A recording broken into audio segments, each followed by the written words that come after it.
Episode 17, Why and How Did the Constitutional State Triumph in the Dutch Republic and England? An AP European History podcast by Hammer History Productions. Hey everyone, I'm Miles, and today we're wrapping up Chapter 15 by looking at something that's kind of the opposite of everything we talked about last episode. Dr. Morgan, last time we focused on absolutism.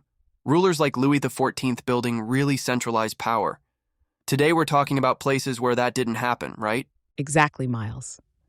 While many European states were moving toward absolutism in the 17th century, England and the Dutch Republic developed systems that limited the power of rulers. These systems are what we call constitutional states. However, this process was still a significant reform that resulted in a more centralized bureaucratic state. The difference was that political authority was invested in an institution like the English Parliament rather than a single person like Louis XIV. And I'm not gonna lie, I've actually had more time to think about this stuff lately. Cross-country season just ended, so I'm not rushing from practice to homework every day anymore. So, I'm ready to really understand what makes these systems different. That's good timing, Miles, because this topic really requires careful thinking.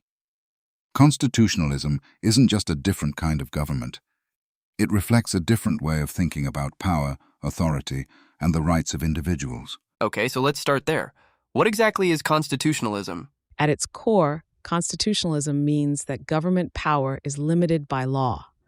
There's a balance between what the government can do and the rights of the people. So the ruler doesn't just get to do whatever they want. Exactly. Unlike absolutism, where the monarch claims total authority, constitutional systems place limits on that authority. But it's important to be precise here. These were not democratic systems.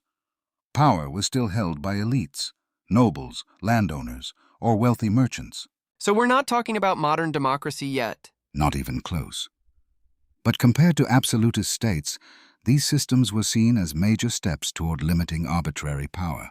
Okay, so we've got two main examples, England and the Dutch Republic. Should we start with England? Yes, because England's path to constitutionalism is shaped by a long and violent conflict between the monarchy and Parliament. This goes back to the Stuarts, right? Correct. When James I became king in 1603, he strongly believed in the idea of divine right monarchy, the idea that his authority came directly from God. He even told Parliament that their privileges could not stand against a divinely appointed king. Which means he doesn't have to listen to anyone else. Precisely. And that belief put him in direct conflict with Parliament, which had its own traditions of authority, especially when it came to taxation and lawmaking. There's also a cultural and religious dimension here. Many members of Parliament, especially Puritans, believed the Church of England still had too many Catholic elements. They wanted further reform. So now it's not just political, it's also religious tension. Exactly. And those tensions continue under James's son, Charles I. Charles I made the situation worse. In 1628, Parliament passed the Petition of Right, which tried to limit the king's ability to tax without consent. Charles ignored it and ruled without Parliament from 1629 to 1640. That sounds like it's not going to end well. It didn't. These conflicts eventually led to the English Civil War in 1642. So this is Parliament versus the king? Yes. On one side, you have the royalists who support the king. On the other side, the parliamentarians, many of whom were Puritans. And what makes this especially significant is that this isn't just a disagreement. It turns into a full-scale war over who should hold sovereignty in England. And Parliament wins. They do, largely due to the new model army, a disciplined and professional force. And in 1649, something unprecedented happens. Charles I is executed after being tried for treason. That still feels kind of shocking. Like, they actually killed their own king. It sent shockwaves across Europe. Monarchs everywhere saw this as a direct threat to their authority. So what happens next? Do they just become a democracy? No. Instead, England experiments with republican government, but it doesn't go as planned. Oliver Cromwell, a military leader, takes control after events like Pride's Purge remove opposition members of Parliament. This is the Protectorate, right? Yes. From 1653 to 1658, Cromwell rules under what is effectively a military dictatorship. So they get rid of the king and end up with a military ruler. Which tells us something important. Simply removing a monarch doesn't automatically create a stable or free government. So the republic doesn't last? No. After Cromwell's death in 1658, the monarchy is restored in 1660 under Charles II. But tensions remain, especially over religion and royal authority.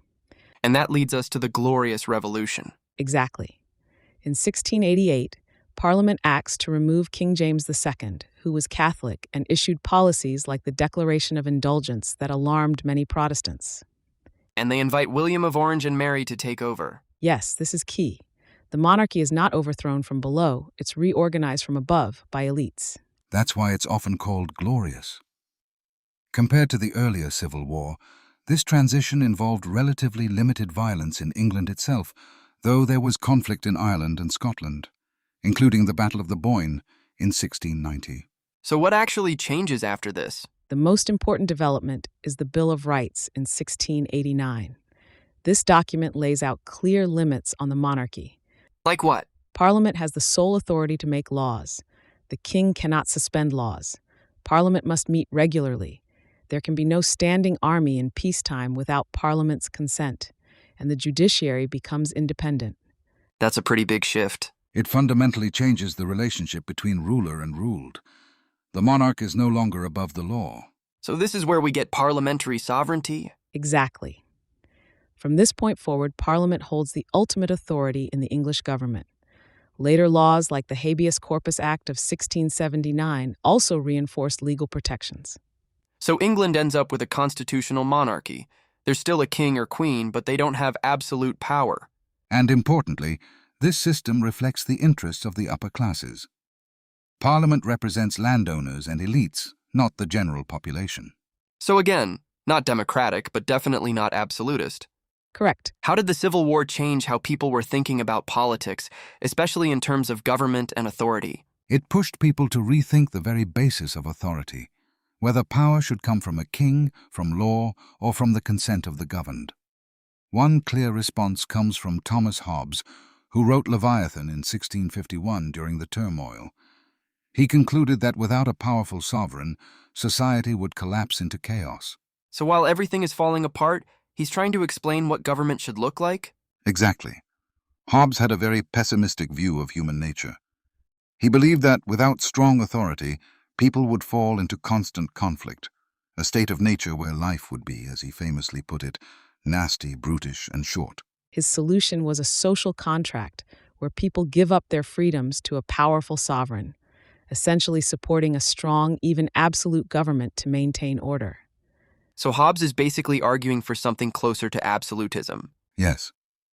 He sees strong centralized authority as necessary to prevent chaos, and that reflects the context he's writing in, the violence and instability of the Civil War. Okay, so then Locke comes later? Yes.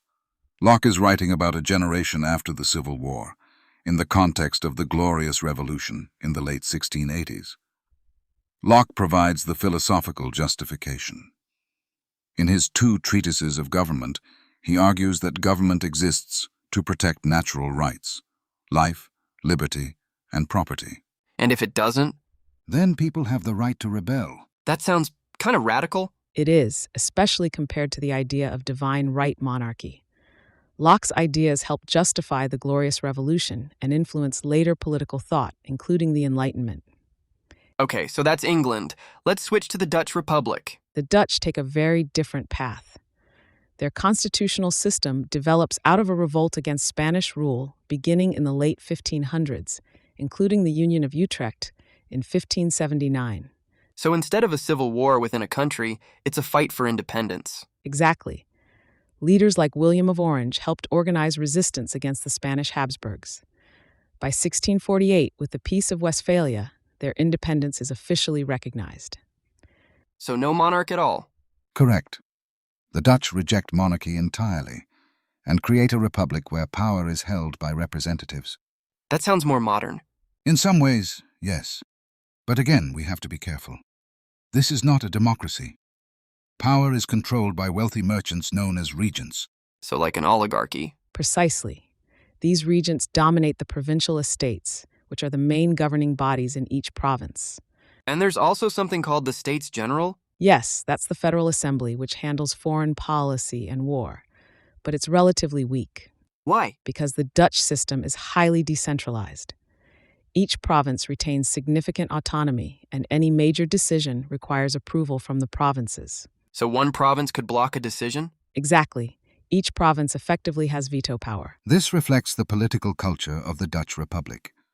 There's a strong emphasis on local control and resistance to centralized authority, shaped by their experience under Spanish rule. That makes sense, considering they just fought a war against a powerful monarchy. Exactly. Their experience with Spanish rule made them wary of concentrated power. At the same time, their economy, especially trade and finance centered in Holland and cities like Amsterdam, gave merchant elites enormous influence. What about the stadholder? That sounds kind of like a monarch. The stadholder is an executive and military leader, often from the House of Orange. But in theory, the position is appointed and accountable to the estates. So it's not hereditary in the same way as a king? Not officially, though in practice the same family often held the position, especially during times of war. And this creates tension within the Dutch Republic. Some people support the House of Orange and a stronger central authority, while others defend the Republican system. Leaders like Johan de Witt represented the Republican side. So even within the Dutch Republic, there's debate about how much power should be centralized. Exactly. So if we compare England and the Dutch Republic, they both limit government power, but in different ways. That's the key takeaway. England develops a constitutional monarchy with a relatively strong central government. The Dutch Republic creates a decentralized system with no monarch at all. And both are controlled by elites. Yes. In England, it's primarily landowners. In the Dutch Republic, it's wealthy merchants.